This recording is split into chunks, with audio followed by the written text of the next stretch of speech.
తెలంగాణ రాష్ట్రం ఏర్పడిన తర్వాత 2 పర్యాయాలు 10 సంవత్సరాల కాలం తెలంగాణ రాష్ట్రాన్ని పరిపాలించిన బీఆర్ఎస్ పార్టీ ప్రస్తుతం ఉక్కిరిబిక్కిరవుతుంది. ఒకవైపు కేసీఆర్ కాళేశ్వరంలో అవినీతి జరిగిందని చెప్పేసి మరి కాంగ్రెస్ ప్రభుత్వం ఆయనకు నోటీసులు ఇవ్వడం, హరీష్ రావుకు కూడా నోటీసులు ఇవ్వడం జరిగింది. అదే కాకుండా మరి 2023 ఎన్నికలకు ముందు కూడా మరి కవిత లిక్కర్ కేసులో మరి ఢిల్లీ తిహార్ జైలుకు ఆమె వెళ్ళి రావడం జరిగింది. ఆ తర్వాత మీరు ఇటీవల చూసినట్లయితే కూడా మరి కవిత ఒక లేఖను మరి కేసీఆర్కు పంపించడం, లేఖపైన కూడా తెలంగాణలో ఒక పెద్ద రాజకీయ చర్చ జరిగింది. బీఆర్ఎస్ పార్టీలో వారసత్వ పోరు జరుగుతుందని చెప్పేసి, బీఆర్ఎస్ కనుమరుగు అవుతుందని చెప్పేసి కూడా మరి చాలా కథనాలు రావడం జరిగింది.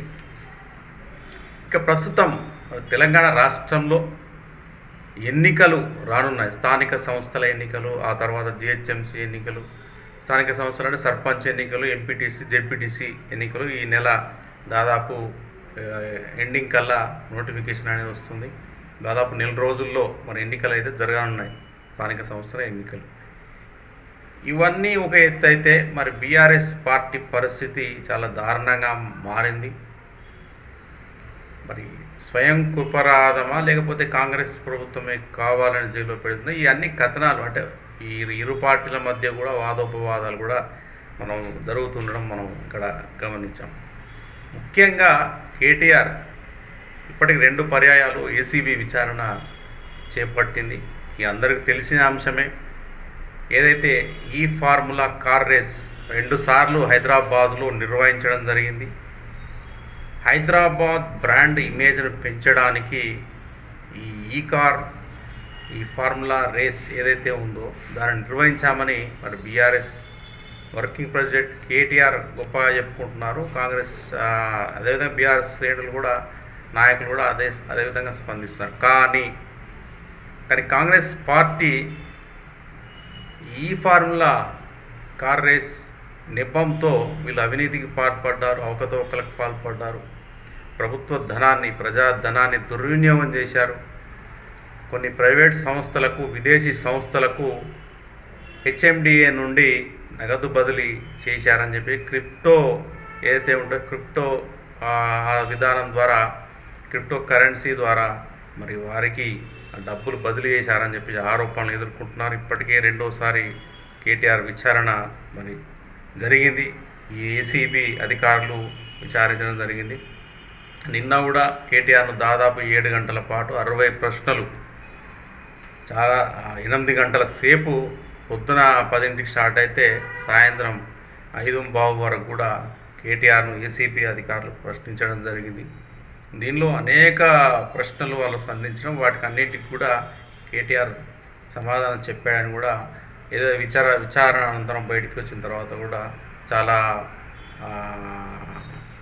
క్లారిటీ ఇచ్చాడు కేటీఆర్ దీనిపైన. కావాలనే కక్షపూరితంగా కాంగ్రెస్ పార్టీ తనను ఈ కేసులు, తర్వాత కమిషన్లు, అదేవిధంగా విచారణ పేర్లతో ఇబ్బంది పెడుతున్నారని చెప్పేసి కూడా మరి కేటీఆర్ స్పందించాడు. వీటికి నేనేం భయపడే అవసరం నాకు లేదు, వీలైతే నేను జైలుకి వెళ్ళడానికి కూడా సిద్ధమే అని చెప్పేసి కూడా ఆయన గ్రీన్ సిగ్నల్ కూడా ఇచ్చారు. ఇక దీనిపైన ప్రస్తుతం చర్చ జరుగుతూ ఉంది. ఎన్నికల నేపథ్యంలోనే, స్థానిక ఎన్నికల నేపథ్యంలోనే బీఆర్ఎస్ వర్కింగ్ ప్రెసిడెంట్ని ఇరుకున పెట్టడానికి, బీఆర్ఎస్ పార్టీని ఇరుకున పెట్టడానికి, ఆ విధంగా ఎన్నికల్లో మరి కాంగ్రెస్ పార్టీ ఓట్లు దక్కించుకోవడానికి, విజయం సాధించడానికి ఇదంతా చేస్తుందని చెప్పి బీఆర్ఎస్ నాయకులు మాట్లాడుతూ ఉన్నారు.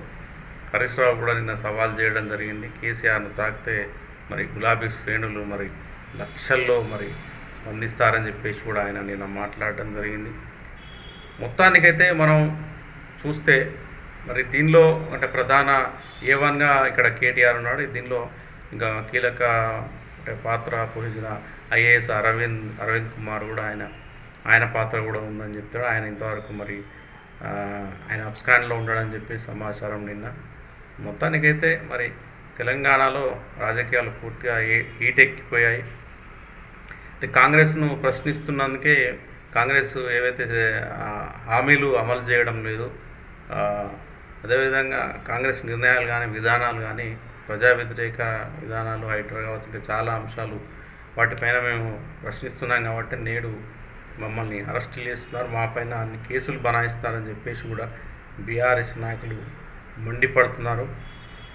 ఇక ఈ మరి ఎన్నికల్లో మరి కాంగ్రెస్ మరి ఎట్లా ముందుకెళ్తుంది అంటే కాంగ్రెస్ కూడా మరి కొన్ని హామీలు అమలు చేయకపోవడం, హైడ్రా లాంటి అంశాలు, మూసీ ఇలా అంశాలు, అదేవిధంగా మరి హైదరాబాద్ సెంట్రల్ యూనివర్సిటీ భూములు, దానికి సంబంధించి అనేక అంశాలు కూడా మరి ఎన్నికల్లో ప్రభావితం చేయనున్నాయి.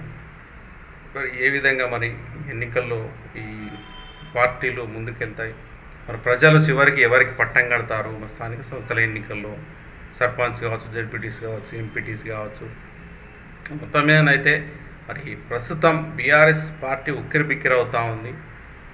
కుటుంబం మొత్తం కుటుంబం అంటే కేటీఆర్ కావచ్చు, కేసీఆర్, కవిత, హరీష్ రావు మొత్తం అన్ని వారిపైన వివిధ కేసుల్లో అభియోగాలు రావడం, వాళ్ళు పలు కేసులను ప్రస్తుతం ఎదుర్కొంటున్నారు. ఇలాంటి పరిస్థితుల్లో మరి స్థానిక సంస్థల ఎన్నికల్లో ఏ విధంగా ముందుకెళ్తారన్న ప్రశ్నలు కూడా ప్రస్తుతం రాజకీయ వర్గాల్లో తలెత్తాయి. మరి చూడాలి ఈ ఎన్నికల్లో ఏ పార్టీ విజయం సాధిస్తుంది, మరి ప్రజలు ఎటువైపు నిలుస్తారనేది మనం ఒకసారి